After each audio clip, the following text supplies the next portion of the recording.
अस्सलाम वालेकुम everyone, my name is Nitasha Shoaib और आज हम जो टॉपिक स्टार्ट करने वाले हैं उस टॉपिक का नाम है मेम्ब्रेन ट्रांसपोर्ट मैकेनिज़्म। अब इस टॉपिक में हम किस चीज़ से रिलेटेड पढ़ेंगे? सबसे पहले हम बात करते हैं मेम्ब्रेन की। मेम्ब्रेन किस चीज़ की हम पढ़े? हमने अभी तक जितने भी टॉपिक्स पढ़े हैं हम सेल मेम्ब्रेन को उसमें स्टडी कर रहे हैं कि जो सेल की बाहर वाली बाउंड्री है जो कंट्रोल करती है कि सेल के अंदर क्या चीज़ें मौजूद होंगी और सेल के बाहर क्या चीज़ें मौजूद होंगी। तो आज हम जो टॉपिक पढ़े वो हम यही चीज़ पढ़ेंगे कि ये जो मेम्ब्रेन है, ये जो सेल मेम्ब्रेन है, ये कौन कौन से मैकेनिज़्म्स के थ्रू, कौन कौन से तरीक़ों के थ्रू चीज़ों को ट्रांसपोर्ट करवाती है, चीज़ों को सेल के अंदर लेके आती है या सेल के बाहर लेके आती है। आज की वीडियो में हम 4 मुख्तलिफ़ तरीके पढ़ेंगे जिसमें हम ये देखेंगे कि सेल कौन कौन से तरीक़ों से किसी भी मॉलिक्यूल को, चाहे वो वाटर का मॉलिक्यूल हो, किसी भी चीज़ की आयन को, किसी भी चीज़ को अपने सेल के अंदर कैसे लेके आता है और सेल से बाहर कैसे लेके जाता है। ठीक है, तो सबसे पहले तो मेम्ब्रेन ट्रांसपोर्ट मैकेनिज़्म में हम इसकी डेफिनेशन पढ़ेंगे। अब साथ साथ मैं आप लोगों को नोट्स दिखाऊंगी ताकि आप लोगों को नोट्स में भी याद रहे कि कौन से सेंटेंस का या कौन से पैराग्राफ का क्या मतलब है, ताकि बाद में आप लोगों को कन्फ्यूजन ना हो। ठीक है, अब सबसे पहले अगर हम देखें मेम्ब्रेन ट्रांसपोर्ट मैकेनिज़्म की डेफिनेशन, तो हमने क्या डेफिनेशन लिखी है कि ये वो कलेक्शन ऑफ प्रोसेसेस है, यानी कि ये वो एक से ज़्यादा तरीके हैं जो किसी भी सेल की मेम्ब्रेन को अलाउ करते हैं, उसे बताते हैं कि कौन से सॉल्यूट्स, कौन सी चीज़ें, सॉल्यूट्स क्या होते हैं किसी भी सॉल्यूशन के अंदर जो चीज़ कम अमाउंट में मौजूद होती है। जैसे अगर हम पानी के अंदर नमक को मिला देते हैं तो वो जो नमक होगा ना वो सॉल्यूट होगा। तो ये अलाउ करती है कि कौन से सॉल्यूट्स, कौन से आयंस या किस चीज़ की कंसंट्रेशन सेल के अंदर ज़्यादा मौजूद रहेगी और सेल के बाहर किस चीज़ की ज़्यादा मौजूद रहेगी। तो मेम्ब्रेन ट्रांसपोर्ट मैकेनिज़्म क्या है, ये वो तरीके हैं। अब कौन कौन से तरीके हैं, तो हम मेम्ब्रेन ट्रांसपोर्ट मैकेनिज़्म में 4 बेसिक टाइप्स पढ़ेंगे। सबसे पहली जो उसमें टाइप आ जाती है वो हमारे पास आ जाती है सिंपल डिफ्यूजन। अब सिंपल डिफ्यूजन है क्या चीज़? अगर हम एक सेल ड्रॉ कर लेते हैं, फॉर एग्जांपल ये जो हमने ऊपर सेल ड्रॉ किया है, बेसिक एक स्ट्रक्चर जो हमने सेल का ड्रॉ किया है, इसी में अगर हम देख लें तो हमारे पास सिंपल डिफ्यूजन होगी क्या कि ये कुछ मॉलिक्यूल्स की या कुछ आयंस की मूवमेंट होगी। फॉर एग्जांपल हम देख लेते हैं कि ऑक्सीजन के मॉलिक्यूल्स की, कि ऑक्सीजन के मॉलिक्यूल्स जो हैं वो सेल के अंदर कैसे ट्रैवल करेंगे और सेल से बाहर कैसे ट्रैवल करेंगे। ठीक है, हम इस चीज़ को स्टडी करेंगे। अब सिंपल डिफ्यूजन में क्या होता है, डिफ्यूजन को अगर हम देखें तो डिफ्यूजन कहते हैं, हम एक स्ट्रक्चर बना लेते हैं। ठीक है, हमने ये एक बाउंड्री बना ली, इस बाउंड्री की जो इस तरफ वाली साइड है ये हमारे पास सेल की इंट्रासेलुलर स्पेस है, यानी कि अंदर वाली स्पेसेस है, और ये सेल की बाहर वाली जगह है। ठीक है, अब हम देख रहे हैं सिंपल डिफ्यूजन किस चीज़ को कहते हैं। इसको कहा जाता है कि कोई भी चीज़ जो हमारे पास किसी भी जगह पे ज़्यादा अमाउंट में मौजूद हो। फॉर एग्जांपल हम ऑक्सीजन की एग्जांपल ले रहे थे, तो ऑक्सीजन, अगर हमारे पास ऑक्सीजन के मॉलिक्यूल सेल के बाहर ज़्यादा मौजूद है तो उनकी मूवमेंट बाहर से, जहाँ पे वो ज़्यादा मौजूद है उस तरफ से अंदर की तरफ उनका आना, जहाँ पे वो कम अमाउंट में मौजूद हैं, इस मूवमेंट को हम कहते हैं सिंपल डिफ्यूजन। तो सिंपल डिफ्यूजन क्या होगा, मूवमेंट ऑफ मॉलिक्यूल्स या फिर आयंस या फिर कोई भी ऐसी चीज़ from an area of higher concentration, जहाँ पे वो ज़्यादा मौजूद है, to an area of lower concentration. ठीक है, तो सिंपल डिफ्यूजन की हमारे पास डेफिनेशन क्या होगी कि कोई भी चीज़ हाई कंसंट्रेशन से, जहाँ पे वो ज़्यादा मौजूद है, वहाँ से जा रही है लो कंसंट्रेशन की तरफ। अब हमेशा ऐसा ही होता है कि कोई भी चीज़ जब हाई से लो की तरफ जा रही है तो वहाँ पे एनर्जी इस्तेमाल नहीं होती, पहले से ही बाहर मॉलिक्यूल ज़्यादा मौजूद है तो वो खुद ब खुद अंदर की तरफ आना स्टार्ट करेंगे। अब सेल मेम्ब्रेन में हमारे पास, सेल मेम्ब्रेन हमने पहले पढ़ा था कि सेल मेम्ब्रेन क्या होती है, सेमी परमिएबल होती है। सेमी परमिएबल का क्या मतलब था कि ऐसी मेम्ब्रेन जो कुछ चीज़ों को अपने अंदर से पास होने देती है, कुछ को नहीं पास होने देती। तो ये जो मॉलिक्यूल्स होते हैं ना, खासतौर पे जो सिंपल डिफ्यूजन के ज़रिए आते हैं, ये ज़्यादातर छोटे मॉलिक्यूल्स या छोटे आयंस होते हैं। तो इन मॉलिक्यूल्स को सेल मेम्ब्रेन अपने अंदर से आसानी से पास आउट होने देती है, इनको वो रोकती नहीं है। तो जब ये बाहर ज़्यादा मौजूद होंगे तो ये ईजिली अंदर की तरफ आ सकते हैं। ठीक है, अब उसके बाद पहला पॉइंट हमने ये बता दिया कि हाई कंसंट्रेशन से लो कंसंट्रेशन की तरफ जाते हैं सेल मेम्ब्रेन की सेमी परमिएबिलिटी की वजह से। उसके बाद दूसरा पॉइंट हमारा आ जाता है कि यहाँ पे कोई भी एनर्जी यूज़ नहीं हो रही। तो जब कोई सेल मूवमेंट करवा रहा है, सेल मेम्ब्रेन आयंस की मूवमेंट करवा रही है without the use of energy, तो उस चीज़ को कहा जाता है, ये प्रोसेस क्या है, पैसिव ट्रांसपोर्ट। दो तरह के आप ट्रांसपोर्ट्स पढ़ेंगे, एक होता है पैसिव ट्रांसपोर्ट, दूसरा हमारे पास होता है एक्टिव ट्रांसपोर्ट। एक्टिव ट्रांसपोर्ट वो होता है जिसमें हम एनर्जी यूज़ करते हैं, यानी जो सेल अपनी एनर्जी बना रहा होता है, अपने अंदर एटीपीज बना रहा होता है, ये एटीपीज इस्तेमाल होते हैं और फिर उसकी मदद से कोई ना कोई काम करवाया जाता है। लेकिन पैसिव ट्रांसपोर्ट में हम कोई एनर्जी इस्तेमाल नहीं करते, कोई चीज़ इस्तेमाल नहीं करते, वो खुद ब खुद मूवमेंट हो जाती है।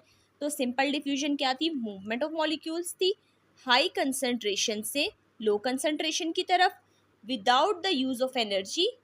तो ये कौन सा प्रोसेस हुआ हमारे पास, पैसिव ट्रांसपोर्ट हुआ। अब सिंपल डिफ्यूजन में कौन सी चीज़ें हमारे पास मूव कर सकती हैं, तो जितने भी छोटे मॉलिक्यूल्स होंगे, छोटे आयंस होंगे, वो इजीली सेल मेम्ब्रेन को पास कर लेंगे, वो सिर्फ फॉलो करेंगे सिंपल डिफ्यूजन के प्रोसेस को। जैसे कि अभी हमने ऑक्सीजन की एग्जांपल दी थी, अब ऐसे समझ लें कि ऑक्सीजन हमारे लंग्स में मौजूद होती है। हम जब सांस लेते हैं, सांस लेने से ऑक्सीजन हमारे माउथ के ज़रिए या फिर नेज़ल कैविटी के ज़रिए, नाक की नाली के ज़रिए हमारे लंग्स तक आ जाती है ऑक्सीजन। अब ऑक्सीजन जब लंग्स में आ गई है, लंग्स हर तरफ से ब्लड कैपिलरीज से घिरा हुआ है, ब्लड कैपिलरीज यहाँ पे मौजूद होती हैं, खून की नालियाँ हर जगह मौजूद हैं। अब लंग्स के अंदर ऑक्सीजन ज़्यादा होना स्टार्ट हो गई है, तो ऑक्सीजन क्या करेगी, ये हमारे पास जो खून की नालियाँ हैं, इनकी सेल मेम्ब्रेन को क्रॉस करके इन ब्लड कैपिलरीज में पास होना शुरू हो जाएगी, इन ब्लड कैपिलरीज में शामिल होना स्टार्ट हो जाएंगे। तो ये हमारे पास कौन सा प्रोसेस है, सिंपल डिफ्यूजन का प्रोसेस है, जहाँ पे ऑक्सीजन लंग्स से मूव कर रही है हमारे पास ब्लड कैपिलरीज के अंदर। ठीक है, अब इसके भी मैं आप लोगों को साथ साथ नोट्स दिखाती हूँ ताकि आप लोगों को इसका भी आइडिया होता रहे। अब हमने सिंपल डिफ्यूजन के नोट्स देख लिए, एक एक करके पॉइंट को एक बार रीड आउट कर लेते हैं। सबसे पहला क्या था कि ये मूवमेंट ऑफ मॉलिक्यूल्स था, जो हमने पढ़ा कि कहीं भी हाई, जहाँ पे कोई भी मॉलिक्यूल मौजूद होगा, जहाँ पे उसकी मिकदार ज़्यादा मौजूद होगी, वहाँ से वो लो कंसंट्रेशन वाली साइड पे, जहाँ पे वो कम मौजूद है, उस तरफ जाएगा। फिर उसके बाद ये पैसिव ट्रांसपोर्ट था, एनर्जी यूज़ नहीं हो रही थी, और छोटे मॉलिक्यूल्स या छोटे आयंस जो होंगे वो सेल मेम्ब्रेन को पास करेंगे सिंपल डिफ्यूजन के ज़रिए। जैसे एग्जांपल हमने देख ली कि ऑक्सीजन की मॉलिक्यूल्स की मूवमेंट लंग्स से कहाँ पे, ब्लड स्ट्रीम के अंदर, ब्लड कैपिलरीज के अंदर जो मूवमेंट हो रही है हमारे पास। ठीक है, अभी ये हमारे पास क्या, मेम्ब्रेन ट्रांसपोर्ट मैकेनिज्म का फर्स्ट मैकेनिज्म। अभी हम लोग 4 मैकेनिज्म्स हमने टोटल पढ़ने हैं। तो फर्स्ट मैकेनिज्म हमारे पास था कि सिंपल डिफ्यूजन, कि कैसे सेल मेम्ब्रेन जो है वो मॉलिक्यूल्स को अपने अंदर आने देता है या अपने अंदर से बाहर जाने देता है। अब अगला हम जो प्रोसेस पढ़ेंगे वो हम पढ़ेंगे फैसिलिटेटेड डिफ्यूजन का। ठीक है, तो अभी सिंपल डिफ्यूजन क्लियर हुआ, अब हम फैसिलिटेटेड डिफ्यूजन स्टार्ट करते हैं। अब फैसिलिटेटेड डिफ्यूजन भी क्या है, डिफ्यूजन मतलब यानी कि मूवमेंट ऑफ मॉलिक्यूल्स होगी, जैसे हमारे पास पहले सिंपल डिफ्यूजन में हो रही थी। ठीक है, सबसे पहली चीज़ तो ये कि यहाँ भी मूवमेंट होगी मॉलिक्यूल्स की। ठीक है, अब वहाँ पे हमारे पास सिंपल डिफ्यूजन में क्या था, लो से हाई की तरफ हाई से लो की तरफ जा रहा था, जहाँ पे मॉलिक्यूल ज़्यादा मौजूद से वहाँ से कम की तरफ जा रहे थे। यहाँ पे भी सेम ही होगा, यहाँ से भी हाई टू लो की तरफ मॉलिक्यूल्स मूव करेंगे, जहाँ पे मॉलिक्यूल ज़्यादा मौजूद होंगे वहाँ से मॉलिक्यूल्स जाएंगे उस तरफ जहाँ पे मॉलिक्यूल्स कम मौजूद होंगे। अब सिंपल डिफ्यूजन में हमारे पास एक चीज़ थी कि वहाँ पे मॉलिक्यूल्स मूव कर रहे थे सेमी परमिएबिलिटी की वजह से, कि मेम्ब्रेन जो हमारे पास सेमी परमिएबल थी उसकी वजह से मूव कर रहे थे, और मॉलिक्यूल्स मूव कर रहे थे स्मॉल मॉलिक्यूल्स या फिर आयंस के, जो छोटे मॉलिक्यूल्स थे वो इजीली पास कर जाते थे। अब यहाँ पे इसमें फ़र्क आ रहा है। ठीक है, वहाँ पे सेमी परमिएबिलिटी की वजह से मॉलिक्यूल्स मूव कर रहे थे, अब यहाँ पे सेमी परमिएबिलिटी की वजह से मॉलिक्यूल्स मूव नहीं करेंगे, यहाँ पे मॉलिक्यूल्स मूव करेंगे क्योंकि उन्हें स्पेशल पाथ प्रोवाइड किया जाएगा, खास रास्ता प्रोवाइड किया जाएगा। ठीक है, अब हमने पीछे भी दोनों की ड्रॉ की थी कि इनसाइड ऑफ सेल ड्रॉ किया था, आउटसाइड ऑफ सेल ड्रॉ किया था। ठीक है, अब यहाँ पे ड्रॉ कर लेते हैं कि ये एक इनसाइड है सेल का, और ये सेल की बाहर वाली जगह है, आउटसाइड है। ठीक है, अब वहाँ पे हमें कोई स्पेशल हमने चीज़ ड्रॉ नहीं की थी, हमने कहा था कि सेल के बाहर से चीज़ें खुद ब खुद अंदर आ जाएंगी क्योंकि वो बहुत छोटी होंगी, क्योंकि हमारे पास सेल मेम्ब्रेन जो होगी वो सेमी परमिएबल होगी। अब यहाँ पे क्या होगा, यहाँ पे सेल मेम्ब्रेन के ऊपर हमारे पास स्पेशल पाथ मौजूद होगा, स्पेशल चैनल, स्पेशल रास्ते मौजूद होंगे, या फिर हमारे पास कोई ऐसे मॉलिक्यूल्स मौजूद होंगे जिनका काम होगा बाहर वाले मॉलिक्यूल्स को पकड़ना और उनको सेल के अंदर भेज देना। तो अब फैसिलिटेटेड डिफ्यूजन क्या होगी, ये भी मूवमेंट ऑफ मॉलिक्यूल्स है from an area of high concentration to an area of low concentration with the help of specific paths या फिर स्पेसिफिक मॉलिक्यूल्स। अब ये जो स्पेसिफिक रास्ता दिया जाता है ना, जैसे यहाँ पे हमने पहले ड्रॉ किया था कि एक स्पेसिफिक पाथ मौजूद होगा जो कि इनको अंदर या बाहर आने देगा, इस स्पेसिफिक पाथ को कहा जाता है ट्रांसपोर्ट चैनल्स। चैनल्स रास्ते को कहते हैं तो ट्रांसपोर्ट चैनल यानी कि वो रास्ता जहाँ से मॉलिक्यूल्स अंदर या बाहर आ सकते हैं, ठीक है। और दूसरा जो मैंने ये बताया था कि कुछ हो सकता है कि कुछ मॉलिक्यूल्स मौजूद हो जो उनको पकड़े और उनको अंदर की तरफ भेज दें, इन मॉलिक्यूल्स को कहा जाता है कैरियर प्रोटीन्स, कि ये मॉलिक्यूल्स को कैरी करती हैं और उनको अंदर की तरफ ट्रांसपोर्ट कर देती हैं। तो अगर हम थोड़ा और स्पेसिफिक करें डेफिनेशन को तो हम कहेंगे कि फैसिलिटेटेड डिफ्यूजन क्या है, मूवमेंट ऑफ मॉलिक्यूल्स है हाई से लो कंसंट्रेशन की तरफ with the help of transport channels या फिर कैरियर प्रोटीन्स। अब ट्रांसपोर्ट चैनल्स जो होंगे ना वो भी स्पेसिफिक तरह के होते हैं। कुछ होते हैं हमारे पास ट्रांसपोर्ट चैनल्स जो कि हमेशा ओपन होते हैं, जैसे अगर ये हम ट्रांसपोर्ट चैनल बना रहे हैं तो ये दोनों साइड से ओपन है, हमेशा ओपन रहते हैं, जब चाहे मॉलिक्यूल का दिल किया अंदर आया, जब चाहा मॉलिक्यूल का दिल किया बाहर चला गया, ठीक है। इन ट्रांसपोर्ट चैनल्स को कहते हैं open channels, open channel protein या ओपन चैनल कहा जाता है। तो यानी कि हम ट्रांसपोर्ट चैनल्स में भी आगे दो टाइप्स देखेंगे, कुछ होंगे जो हमारे पास ओपन चैनल्स होंगे और दूसरे होते हैं जो कि गेटेड होते हैं, ऐसे समझ लें उनका दरवाज़ा लगा होता है कि कभी वो ओपन होते हैं, जब वो ओपन हो जाते हैं तो मॉलिक्यूल्स अंदर आ जाते हैं, फिर वो क्लोज हो जाते हैं, जब तक वो क्लोज रहेंगे मॉलिक्यूल बाहर नहीं जा सकता, ठीक है। तो हमारे पास फैसिलिटेटेड डिफ्यूजन में जो ट्रांसपोर्ट चैनल्स थे वो दो तरह के हैं, कुछ जो हमेशा ओपन रहेंगे, वो मॉलिक्यूल्स पे कोई रिस्ट्रिक्शन नहीं लगाएंगे, वो स्पेसिफिक है मॉलिक्यूल के लिए, जब मॉलिक्यूल का दिल किया बाहर से अंदर आ गया। कुछ होंगे जो हमारे पास गेटेड होंगे, गेटेड का क्या मतलब कि वो मॉलिक्यूल को अंदर रखेंगे, जब तक सेल को ज़रूरत नहीं महसूस होगी सेल उस गेट को ओपन नहीं करेगा, जब तक गेट ओपन नहीं होगा तब तक मॉलिक्यूल सेल के अंदर ही रहेगा या फिर सेल से बाहर ही रहेगा, मॉलिक्यूल अपनी मर्जी से अंदर बाहर नहीं कर सकता, ठीक है। कैरियर प्रोटीन सिंपल है कि वो हमारे पास सेल मेम्ब्रेन के ऊपर मौजूद होंगी, उनका काम है जो भी मॉलिक्यूल है उसको अपने साथ अटैच करना, यानी कि उस मॉलिक्यूल को लेना। अब कैरियर प्रोटीन क्या करती है, इस मॉलिक्यूल को जब अपने साथ अटैच कर लेती है तो अंदर भेजने से पहले इसकी थोड़ी बहुत शेप चेंज कर देती है ताकि ये अंदर जाके अपना काम इजीली परफॉर्म कर सके। तो कैरियर प्रोटीन बस मॉलिक्यूल को लेती है, उनकी शेप कभी कभार चेंज करती है और फिर सेल के अंदर ट्रांसफ़र कर देती है। तो अगर हम फैसिलिटेटेड और इसके अलावा एक और चीज़, अब ये जो सारा प्रोसेस है ये भी हमारे पास पैसिव ट्रांसपोर्ट है, यहाँ पे भी हम कोई एनर्जी इस्तेमाल नहीं कर रहे, ठीक है। यहाँ पे भी एनर्जी इस्तेमाल नहीं हो रही, यहाँ पे भी मॉलिक्यूल्स के लिए रास्ता मौजूद है, वो खुद ब खुद जा रहे हैं। दूसरा ये कि यहाँ पे अब गेट्स मौजूद हैं, स्पेशल पाथ्स मौजूद है, तो यहाँ पे मूवमेंट ऑफ मॉलिक्यूल्स बहुत ज़्यादा तेज़ी से हो जाती है, मॉलिक्यूल्स को ज़्यादा मेहनत नहीं करनी पड़ती। अब इसके नोट्स एक वन बाय वन देख लेते हैं। सबसे पहले हमारे पास क्या आ गया कि फैसिलिटेटेड डिफ्यूजन है क्या, मूवमेंट ऑफ मॉलिक्यूल्स, जैसे हमने पीछे पढ़ा था। फिर हाई कंसंट्रेशन से है लो की तरफ जाएगी, जहाँ पे ज़्यादा मौजूद है वहाँ से कम की तरफ जाएगी, लेकिन कैसे, ट्रांसपोर्ट चैनल्स के ज़रिए या फिर कैरियर्स के ज़रिए। अगर आप सारी डेफिनेशन सही लिखेंगे लेकिन एंड पे ये चीज़ नहीं लिखेंगे कि ट्रांसपोर्ट चैनल्स या कैरियर्स के ज़रिए जा रही है, तो आपको इस डेफिनेशन के मार्क्स नहीं मिलेंगे, क्योंकि फिर सिंपल डिफ्यूजन में और फैसिलिटेटेड डिफ्यूजन में कोई फ़र्क ही नहीं रहेगा। अगर आपको डिफरेंस की फॉर्म में भी आ जाता है ना कि सिंपल डिफ्यूजन और फैसिलिटेटेड डिफ्यूजन में क्या फ़र्क है, तो पहला पॉइंट आपका ये बनेगा कि वहाँ पे भी लो से हाई की तरफ जा रही, हाई से लो की तरफ जा रही है, लेकिन without any transport channel, without any specific path, लेकिन यहाँ पे ट्रांसपोर्ट चैनल या स्पेसिफिक पाथ के ज़रिए जा रही है, ठीक है। फिर वो भी हमारे पास पैसिव ट्रांसपोर्ट था, वहाँ पे भी एनर्जी इस्तेमाल नहीं हो रही थी, यहाँ पे भी हमारे पास कोई एनर्जी इस्तेमाल नहीं हो रही। फिर हमने अलग अलग पॉइंट्स बना लिए कि ट्रांसपोर्ट चैनल्स के थ्रू कैसे जाएंगी और फिर कैरियर प्रोटीन्स के थ्रू कैसे जाएंगी। तो मैंने बताया कि ट्रांसपोर्ट चैनल्स के थ्रू भी, यानी कि स्पेसिफिक पाथ्स के थ्रू भी दो तरह से हमारे पास डिफ्यूजन हो सकती है, मूवमेंट हो सकती है मॉलिक्यूल्स की। कुछ ट्रांसपोर्ट चैनल्स होते हैं जो हमेशा ओपन रहते हैं। ये बिल्कुल ऐसे हैं जैसे एक पोर हो, एक सुराख हो सेल मेम्ब्रेन के अंदर, एक सुरंग हो या एक रास्ता हो कि जब सेल ने मॉलिक्यूल ने चाहा वो इजीली पास हो सकते हैं। और दूसरे होते हैं गेटेड, कि गेट लगा हुआ है, कभी ओपन होते हैं कभी क्लोज होते हैं, तो सब्सटेंस या मॉलिक्यूल अपनी मर्जी से अंदर बाहर नहीं कर सकता, जैसे सेल की रिक्वायरमेंट होगी वैसे वो या तो अंदर आएगा या फिर बाहर जाएगा। उसके बाद नेक्स्ट आ जाता है हमारे पास कि कैरियर प्रोटीन्स।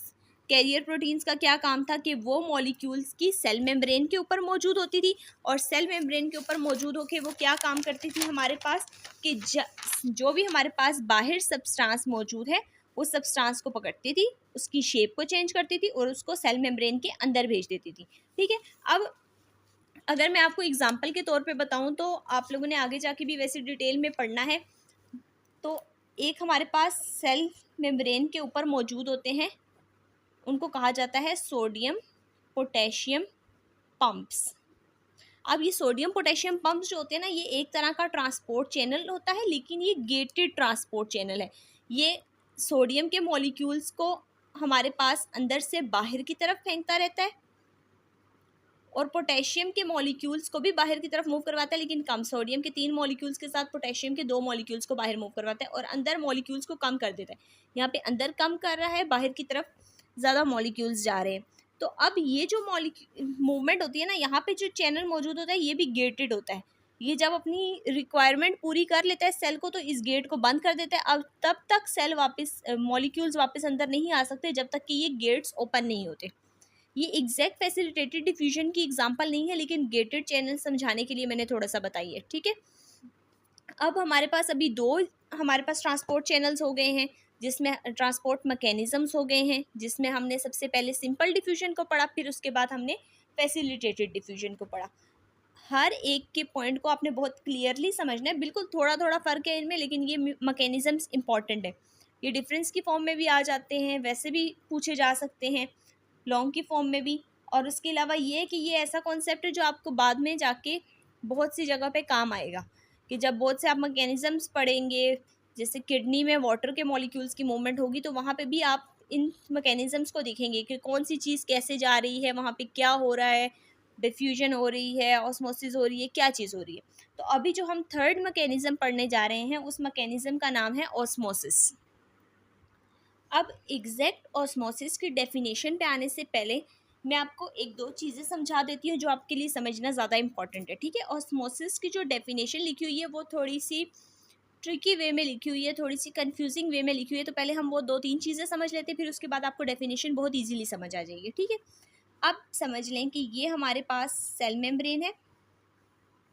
ठीक है, ये सेल की इनसाइड है, अंदर वाली जगह, और ये सेल की बाहर वाली जगह है। ठीक है, अब हम यहाँ पे वाटर के मॉलिक्यूल्स बना लेते हैं। ठीक है, ये वाटर के मॉलिक्यूल हैं, ये वाटर के मॉलिक्यूल्स हैं, ये वाटर के मॉलिक्यूल्स हैं, यहाँ पे भी वाटर के मॉलिक्यूल्स हमारे पास मौजूद है। ठीक है, अब ये वाटर के मॉलिक्यूल्स हैं, हमें इजीली पता चल रहा है कि अंदर जो है वो वाटर के मॉलिक्यूल ज़्यादा मौजूद है, बाहर वाटर के मॉलिक्यूल्स हमारे पास कम मौजूद है। ठीक है, अब वाटर के मॉलिक्यूल्स के साथ मैं एक और चीज़ बनाती हूँ, सॉल्ट के मॉलिक्यूल्स। ठीक है, अब सॉल्ट के मॉलिक्यूल्स यहाँ पे मौजूद हैं और सॉल्ट के मॉलिक्यूल्स यहाँ भी मौजूद है। ठीक है, यहाँ पे मैंने 3 सॉल्ट के मॉलिक्यूल्स बनाए हैं, यहाँ पे मैंने 2 सॉल्ट के मॉलिक्यूल्स बनाए हैं। ठीक है, यानी कि हमने अंदर वाटर के मॉलिक्यूल्स ज़्यादा बनाए हैं। मैं इधर नीचे लिख भी देती हूँ कि वाटर के मॉलिक्यूल्स अंदर की तरफ ज़्यादा है, सॉल्ट के मॉलिक्यूल्स अंदर की तरफ कम है। और इसी के मुकाबले में अगर हम बाहर देखें तो बाहर वाटर के मॉलिक्यूल्स कम है और सॉल्ट के मॉलिक्यूल्स ज़्यादा हैं। ठीक है, अब अगर हम कोई भी सोल्यूशन हमारे पास मौजूद होता है, उस सोल्यूशन के अंदर 2 चीज़ें होती हैं। जैसे अगर हम वाटर के अंदर सॉल्ट को मिक्स करते हैं तो ये हमारे पास एक सॉल्टी वाटर का सोल्यूशन बन जाएगा। ठीक है, अब पानी के अंदर जब नमक को मिलाया जाता है तो जो पानी है जो हमारे पास ज़्यादा अमाउंट में मौजूद होता है, इसको कहा जाता है सॉल्वेंट। कोई भी सॉल्यूशन जिसके अंदर जो चीज़ ज़्यादा मिकदार में मौजूद होती है, जिसके अंदर चीज़ ने हल होना होता है, उसको कहा जाता है सॉल्वेंट। और जो चीज़ हल की जाती है, जैसे पानी के अंदर नमक को हल किया गया, नमक कम अमाउंट में मौजूद होगा, इसको कहा जाता है सोल्यूट। ठीक है, सोल्यूट और सॉल्वेंट का डिफरेंस आप लोगों को समझ आ गया। अब अगर हम यही चीज़ यहाँ पे बात करें तो हम ये कह सकते हैं कि ये जो हमारे पास हमने एक बैरियर सा बनाया था, हम यहाँ पे कह सकते हैं कि यहाँ पे हमारे पास जो सोल्यूट है वो कम अमाउंट में मौजूद है, और जो यहाँ पे सोल्यूट है वो हमारे पास ज़्यादा अमाउंट में मौजूद है। ठीक है, तो सोल्यूट की concentration inside of the cell कम है, आउटसाइड ऑफ द सेल ज़्यादा है। उसी के मुकाबले में वाटर की कंसंट्रेशन इनसाइड ज़्यादा है और वाटर की कंसंट्रेशन आउटसाइड कम है। अब जो ऑस्मोसिस की हम डेफिनेशन पढ़ेंगे ना, वो हम सोल्यूट से रिलेटेड पढ़ेंगे। पहले हम देखते थे कि मॉलिक्यूल्स की मूवमेंट होती थी हाई से लो कंसंट्रेशन की तरफ, हम जनरल मॉलिक्यूल्स की बात करते थे। अब हम सोल्यूट की स्पेसिफिकली बात करेंगे। आप सारी डेफिनेशन से ही लिखें, लेकिन अगर आप सोल्यूट का वर्ड नहीं लिखेंगे आपकी डेफिनेशन गलत हो जाएगी। ठीक है, तो अब हम क्या देखेंगे कि ऑस्मोसिस क्या है, मूवमेंट ऑफ मॉलिक्यूल्स है from an area of low solute concentration to an area of high solute concentration, कि यहाँ पे मॉलिक्यूल्स मूव करेंगे लो सोल्यूट कंसंट्रेशन वाली जगह से हाई सोल्यूट कंसंट्रेशन वाली जगह पर। और कौन से मॉलिक्यूल्स मूव करेंगे ये भी स्पेसिफिकली बता दिए। ये कौन से मॉलिक्यूल्स होंगे, वाटर के मॉलिक्यूल्स। तो यानी कि हम ऑस्मोसिस को कैसे डिफाइन करेंगे, it is the movement of water molecules from an area of low solute concentration to an area of high solute concentration. यानी कि इसमें होगा क्या कि पानी के मॉलिक्यूल्स जो हैं, जहाँ पे नमक कम मौजूद है, उस जगह से पानी के मॉलिक्यूल्स आहिस्ता आहिस्ता मूव करना शुरू कर देंगे उस जगह की तरफ जहाँ पे नमक के मॉलिक्यूल ज़्यादा मौजूद है। हमेशा ऐसा होता है कि जिस जगह पे अगर हम एक बैरियर बनाएं जहाँ पे सॉल्ट ज़्यादा होता है ना, यानी कि जहाँ पे कोई भी आयंस वगैरह ज़्यादा होते हैं, तो हमेशा पानी उस तरफ मूव करना स्टार्ट कर देता है। तो ओस्मोसिस भी यही है कि जहाँ पे सॉल्ट कम मौजूद है वहाँ से वाटर के मॉलिक्यूल्स क्या मूव करेंगे, दूसरी तरफ मूव करना स्टार्ट कर देंगे ऑटोमेटिकली। अब इसकी अगर मैं डेफिनेशन आपको दिखाऊं तो अब वर्ड बाय वर्ड आपने इसकी डेफिनेशन देखनी है। ठीक है, अब क्या है ऑस्मोसिस, मूवमेंट है वाटर मॉलिक्यूल्स की। स्पेसिफिकली बताया कि वाटर मॉलिक्यूल्स की, वहाँ पे पीछे हमने कहीं भी स्पेसिफिक नहीं किया था कि कौन से मॉलिक्यूल्स की मूवमेंट है। ठीक है, कहाँ से कहाँ की तरफ, वाटर के मॉलिक्यूल्स की मूवमेंट है लो सोल्यूट कंसंट्रेशन। अब आपने ये नहीं लिखना कि लो कंसंट्रेशन, लो कंसंट्रेशन लिखेंगे गलत हो जाएगा, कि जहाँ पे सोल्यूट कम मौजूद है यानी कि सॉल्ट की अमाउंट कम मौजूद है, वहाँ से मूव हो रहे हैं हाई सोल्यूट कंसंट्रेशन की तरफ। और किसके ज़रिए, सेल मेम्ब्रेन की सेमी परमिएबिलिटी के ज़रिए। अब जैसे फैसिलिटेटेड डिफ्यूजन के लिए हमारे पास स्पेसिफिक चैनल्स मौजूद थे, रास्ते मौजूद थे, यहाँ पे हमारे पास स्पेसिफिक चैनल्स नहीं है। यहाँ पे वो सेमी परमिएबल मेम्ब्रेन की वजह से ही मूव करेंगे। लेकिन मूव कौन करेगा, वाटर के मॉलिक्यूल्स मूव करेंगे। और कहाँ मूव करेंगे, जिस तरफ सॉल्ट ज़्यादा है उस तरफ मूव करेंगे। अब यहाँ पे भी हम कोई एनर्जी इस्तेमाल नहीं करें तो ये भी कौन सी टाइप ऑफ ट्रांसपोर्ट है, पैसिव ट्रांसपोर्ट है। यहाँ पे कोई भी एनर्जी यूज़ नहीं हो रही। ठीक है, अब एग्जाम्पल देखें तो डायलिसिस ऑफ किडनी। अब किडनी की जब डायलिसिस वगैरह करवाई जाती है तो हमारे पास डायलिसिस में क्या होता है कि हमारे पास सॉल्ट की कंसंट्रेशन एक तरफ ज़्यादा रखी जाती है और दूसरी तरफ हमारे पास सॉल्ट की कंसंट्रेशन कम होती है। तो वाटर के मॉलिक्यूल्स क्या करते हैं, वो भी हमेशा उस तरफ मूव करने की कोशिश करते हैं जहाँ पे सॉल्ट की कंसंट्रेशन ज़्यादा होती है, उस तरफ जाने लग जाते हैं।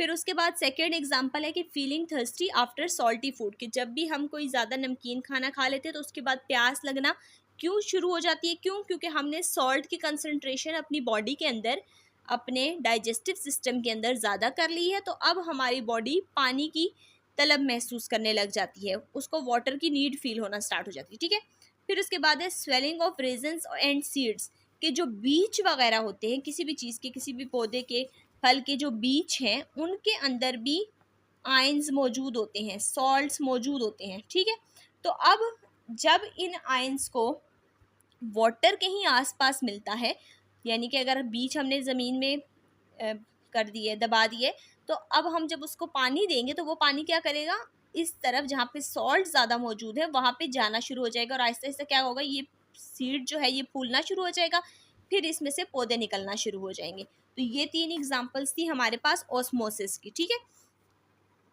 अब जो नेक्स्ट हमारे पास ट्रांसपोर्ट मैकेनिज्म है वो है एक्टिव ट्रांसपोर्ट। अब अभी तक जितनी भी हमने पीछे 3 टाइप्स पढ़ी थी ना, सिंपल डिफ्यूजन हो गई, उसके बाद हमारे पास हमने पढ़ी फैसिलिटेटेड डिफ्यूजन, उसके बाद हमने पढ़ी ऑस्मोसिस। ये जो तीनों टाइप्स थी ये हमारे पास थी पैसिव ट्रांसपोर्ट, यानी कि इसमें एनर्जी इस्तेमाल नहीं हो रही थी। इसमें मॉलिक्यूल्स जो थे वो जहाँ पे ज़्यादा होते थे उधर से हमेशा जाते थे जहाँ पे वो कम मौजूद है, यानी कि हाई से लो की तरफ हमें कोई मेहनत नहीं करनी पड़ती थी, खुद ब खुद मॉलिक्यूल्स मूव कर जाते थे, हमारी बॉडी की एनर्जी इस्तेमाल नहीं होती थी। अब जो हम मैकेनिज्म पढ़ेंगे वो होगा एक्टिव ट्रांसपोर्ट का, यानी ये वो तरीका है जिसके अंदर एनर्जी इस्तेमाल होगी, एटीपी यूज़ होंगे। अब जैसे हमें नाम से पता चल रहा था कि एक्टिव ट्रांसपोर्ट है, एनर्जी यूज़ होगी, तो अब हमारे पास पहले जितनी भी ट्रांसपोर्ट थी उनमें क्या था कि चीज़ हमारे पास जो भी मॉलिक्यूल था वो हाई से लो की तरफ जा रहा था, जहाँ पे वो ज़्यादा मौजूद होता था वहाँ से वो कम की तरफ जाना शुरू कर देता था, तो हमें कोई भी एनर्जी लगानी नहीं पड़ेगी। लेकिन एक्टिव ट्रांसपोर्ट में क्या होगा, अब हमारे पास मॉलिक्यूल्स जो होंगे वो लो कंसंट्रेशन वाली जगह से जहाँ पे वो कम मौजूद है वहाँ से हम उनकी मूवमेंट करवाएंगे उस तरफ जहाँ पे उनकी कंसंट्रेशन ज़्यादा है, यानी कि जहाँ पे पहले से वो मॉलिक्यूल ज़्यादा मौजूद है हम उसी तरफ मज़ीद मॉलिक्यूल्स को भेजना शुरू कर देंगे। अब इसको मैं अब अगर ये लो से हाई की तरफ है तो क्या करेंगे, ये यहाँ पे एटीपी यूज़ होगी। फॉर एग्ज़ाम्पल हमारे पास ये सेल का इनसाइड है, ये सेल की आउटसाइड है, यहाँ पे हमारे पास सोडियम के आयंस मौजूद हैं और यहाँ पे हमारे पास सोडियम के आयंस पहले से ज़्यादा मौजूद हैं। जो मैंने आपको पीछे एग्जांपल दी थी ना गेटेड चैनल्स वाली, वो एक्चुअल में इसकी एग्जांपल है, ठीक है। तो अब सोडियम के आयंस यहाँ पे पहले से ज़्यादा मौजूद है। अब हमारा सेल क्या कर रहा है कि एक्टिवली एनर्जी यूज़ करके अपने सेल की एटीपी को इस्तेमाल करके इन सोडियम्स के आयंस को क्या कर रहा है, बाहर की तरफ भेज रहा है। तो ये हमारे पास क्या आ जाती है, एक्टिव ट्रांसपोर्ट आ जाती है कि movement of molecules from an area of low concentration to an area of high concentration with the use of ATP, ठीक है। अब एक्टिव ट्रांसपोर्ट भी दो तरह की होती है, एक होती है जिसमें एटीपी डायरेक्टली यूज हो जाते हैं, जैसे इस एग्जांपल में हम एटीपी इस्तेमाल करें सोडियम को बाहर भेजने। एक होती है जिसमें एटीपी डायरेक्टली इस्तेमाल नहीं होते, पहले कोई ऐसा काम करवाया जाता है जिसमें एटीपी इस्तेमाल हुए, फिर जब एक काम हो जाता है तो उसके बदले में दूसरी ज़रिए से हम क्या करते हैं, एनर्जी इस्तेमाल कर लेते हैं, एटीपी इस्तेमाल नहीं करते। अभी जो मैं आपको इसकी एग्जांपल बताऊंगी आपको ज़्यादा क्लियरली समझ आ जाएगा, ठीक है। अब अगर हम देखें तो मैंने कहा दो टाइप्स हैं, एक है उसको कहा जाता है प्राइमरी एक्टिव ट्रांसपोर्ट, दूसरी है हमारे पास सेकेंडरी एक्टिव ट्रांसपोर्ट। प्राइमरी जो अभी हमने पढ़ी कि डायरेक्टली एटीपी यूज़ हो रहा है। अब प्राइमरी एक्टिव ट्रांसपोर्ट की मैं आपको एग्जांपल दिखाती हूँ एक वीडियो के ज़रिए कि प्राइमरी एक्टिव ट्रांसपोर्ट हमारे पास होती क्या है।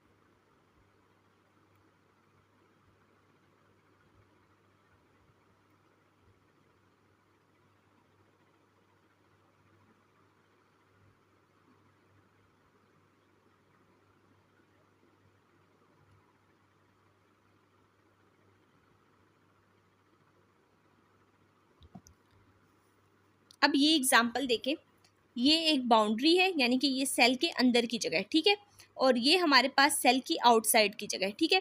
ये हमारे पास स्पेशल गेट मौजूद है जो क्या करेगा, इन मॉलिक्यूल्स को बाहर की तरफ भेजेगा, लेकिन इस गेट को रन करने के लिए, इस गेट को चलाने के लिए हमें एटीपी की ज़रूरत होगी। तो वो एटीपी हम देंगे तो ये गेट ओपन होगा, यानी कि ये गेट चलना स्टार्ट होगा, ये पंप चलना स्टार्ट होगा, ये मॉलिक्यूल्स को लगातार बाहर भेजेगा एटीपी इस्तेमाल करने की वजह से। अब यही चीज़ यहाँ पे देख ली हमने, ये देखें एटीपी इस्तेमाल होगा, मॉलिक्यूल्स की मूवमेंट करनी है अंदर से बाहर की तरफ, तो अब हम यहाँ पे एटीपी का मॉलिक्यूल प्रोवाइड करेंगे। एटीपी का मॉलिक्यूल हमने प्रोवाइड किया, एटीपी जैसे जैसे आता जाएगा मॉलिक्यूल्स बाहर की तरफ मूव करते जाएंगे और सोडियम के मॉलिक्यूल्स क्या होंगे, बाहर जाना स्टार्ट कर देंगे, ठीक है। अब यही चीज़ हमारे पास यहाँ पे प्राइमरी एक्टिव ट्रांसपोर्ट थी। प्राइमरी एक्टिव ट्रांसपोर्ट समझ आ गई कि डायरेक्टली एटीपी दिया, चीज़ें बाहर की तरफ जाना स्टार्ट कर दी, ठीक है। अब सेकेंडरी एक्टिव ट्रांसपोर्ट समझने से पहले हम एक एग्जांपल को देखेंगे, ठीक है। आप समझें कि एक हमारे पास माउंटेन है, हम उस माउंटेन के ऊपर एक रॉक लेके जाना चाह रहे हैं, ठीक है। तो अब उस रॉक को ऊपर लेके जाने के लिए हमें अपनी एनर्जी लगानी पड़ेगी, हम उसको एनर्जी देंगे तब वो ऊपर की तरफ जाना स्टार्ट होगी। तो ये जो एनर्जी हम प्रोवाइड करें ताकि वो जो पत्थर है वो ऊपर की तरफ लेके जा सकें, इस एनर्जी को कहते हैं प्राइमरी एक्टिव ट्रांसपोर्ट, ठीक है, कि हम डायरेक्टली एनर्जी प्रोवाइड कर रहे हैं, ठीक है। अब ये हमारे पास होगी कि हमने डायरेक्टली एनर्जी प्रोवाइड की, जैसे हम प्राइमरी एक्टिव ट्रांसपोर्ट में कर रहे थे। अब इसी के मुकाबले में अगर हमारे पास ऐसा हो कि हमारे पास एक और पत्थर है, हमने ये एनर्जी प्रोवाइड करके इसको ऊपर ले गए, अब हम इस पत्थर को ऊपर लेके जाना चाह रहे हैं। हमारे पास दो ऑप्शन है कि हम दोबारा वही काम करें कि इस पत्थर के ऊपर एनर्जी लगाएं और इसको ऊपर लेके जाएं। दूसरा ये है कि हम इस पत्थर को और इस पत्थर को आपस में एक रोप के ज़रिए कनेक्ट कर दें। तो जब ये वाला पत्थर नीचे की तरफ आएगा, ऑटोमेटिकली क्या होगा, ये वाला जो पत्थर है, ये वाली जो रोक है, ये ऊपर की तरफ आना शुरू कर देगी। इस चीज़ को कहते हैं हम सेकेंडरी एक्टिव ट्रांसपोर्ट। कि पहले हमने एक जगह पे एनर्जी प्रोवाइड की, एटीपी यूज़ की। अब ये जो एटीपी यूज़ हो गया था, यहाँ पे जो इसके अंदर एनर्जी स्टोर हो गई थी, उस एनर्जी को हमने इस्तेमाल किया ताकि हम सेकेंड मॉलिक्यूल की मूवमेंट करवा सकें, उसको मॉलिक्यूल को मूव करवा सकें। तो प्राइमरी एक्टिव ट्रांसपोर्ट में डायरेक्टली एनर्जी इस्तेमाल हो रही थी, सेकेंडरी एक्टिव ट्रांसपोर्ट में डायरेक्ट एनर्जी इस्तेमाल नहीं होती, बल्कि पहले वाले मॉलिक्यूल की वजह से मॉलिक्यूल मूव करना स्टार्ट कर देते हैं। इसको हम कहते हैं सेकेंडरी एक्टिव ट्रांसपोर्ट। ठीक है, अब जो हमने ये एग्जांपल देखी थी कि जिसमें हमारे पास सेल के अंदर जो है वो सोडियम के मॉलिक्यूल्स मौजूद थे और सेल के बाहर हम उन सोडियम के मॉलिक्यूल्स को लगातार भेज रहे थे। ठीक है, अब अगर हम यही देखें कि यही हमारे पास सेल के मॉलिक्यूल्स मौजूद हैं, अंदर मौजूद है सोडियम के मॉलिक्यूल्स, हम उन सोडियम के मॉलिक्यूल को पंप के ज़रिए बाहर भेज रहे थे। तो हम जब सोडियम के मॉलिक्यूल्स को बाहर भेजते हैं तो उन मॉलिक्यूल्स के अंदर एनर्जी स्टोर होती है। जैसे उस पत्थर को हम ऊपर लेके गए थे तो उसके अंदर एनर्जी स्टोर हुई थी, यहाँ पे भी एनर्जी स्टोर हो रही है। अब अगर ये एनर्जी स्टोर हो रही है तो क्या इस एनर्जी को इस्तेमाल करके हम बाहर से कुछ मॉलिक्यूल्स को अंदर की तरफ भेज सकते हैं या नहीं? पहले हमने सिर्फ सोडियम के मॉलिक्यूल्स को दिखाया था कि सोडियम के मॉलिक्यूल को हम एटीपी की एनर्जी देके बाहर भेज रहे हैं।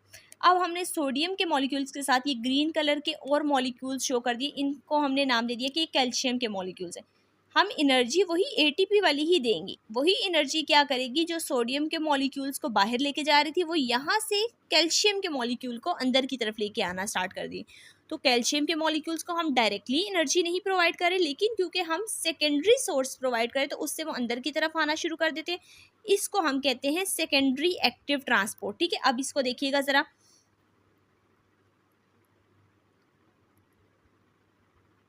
अब सोडियम और कैल्शियम का हमने ट्रांसपोर्ट देखना है कि सोडियम के मॉलिक्यूल्स ने बाहर जाना था। अब देखिए, अब जैसे जैसे हम सोडियम के मॉलिक्यूल्स वापस अंदर आना शुरू हो रहे हैं, कैल्शियम के मॉलिक्यूल्स बाहर जाना स्टार्ट हो गए हैं। यानी कि सोडियम के मॉलिक्यूल हाई से लो की तरफ आएंगे और कैल्शियम के मॉलिक्यूल्स ऑटोमेटिकली क्या होंगे, बाहर की तरफ जाना शुरू कर देंगे। अब हमें एनर्जी प्रोवाइड नहीं करनी पड़ी, बल्कि क्या हो रहा है कि जो सोडियम को हमने एनर्जी दी थी वही एनर्जी क्या करिए उसको वापस लेके आ रही है। अब यही चीज़ डिफरेंस बता दिया कि प्राइमरी में डायरेक्टली एनर्जी इस्तेमाल हो रही होती है, हमारे पास मॉलिक्यूल्स को बाहर भेज रहे होते हैं, मॉलिक्यूल्स में एनर्जी स्टोर हो गई। सेकेंडरी में क्या होता है कि वो जो एनर्जी स्टोर हुई थी वो एनर्जी इस पंप को रोटेट करवाना स्टार्ट कर देती है, एक्टिव कर देती है, और फिर उसकी वजह से मॉलिक्यूल्स क्या हो जाते हैं, मूव करना स्टार्ट कर देते हैं। अब अगर हम इसके नोट्स देख लें स्टेप बाय स्टेप, तो एक्टिव ट्रांसपोर्ट क्या थी, मूवमेंट ऑफ मॉलिक्यूल्स थी लो से हाई की तरफ, और ये एक एक्टिव ट्रांसपोर्ट का मैकेनिज्म था। एनर्जी इस्तेमाल हो रही थी एटीपी की फॉर्म में। ठीक है, अब यहाँ पे जो हमारे पास एनर्जी इस्तेमाल होगी एटीपी की फॉर्म में, ये या तो डायरेक्टली आएगी या फिर इनडायरेक्टली आएगी। तो दो तरह की एक्टिव ट्रांसपोर्ट थी, प्राइमरी और सेकेंडरी।